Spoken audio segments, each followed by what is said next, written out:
In this guide, I will be showing you guys how to remove default clothes in your Roblox avatar. Let's get started. First, launch your Roblox app. Make sure you have already logged into your account.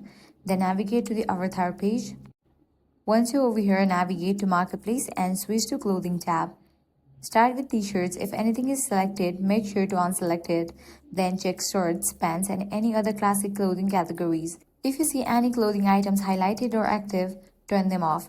Once all clothing items are removed, it's time to hide the default clothes. Go to Hidden Body, then select Skin Tone. Normally, if you change your overall skin color, Roblox will still show the default clothing on your torso. But here is a trick. Instead of changing the whole body at once, switch to torso section specifically. Now choose a new color for just the torso, something like green, blue, or any color you prefer. When you change the torso color individually, the default clothing disappears and blends into your skin color trick, giving you a clean look with no visible default outfit. From here, you can adjust the rest of your skin tone or mix colors however you like, and that's it. That's how you can hide the default clothes on your Roblox avatar. If this guide helped you out, do not forget to like, share, and subscribe. Thanks for watching.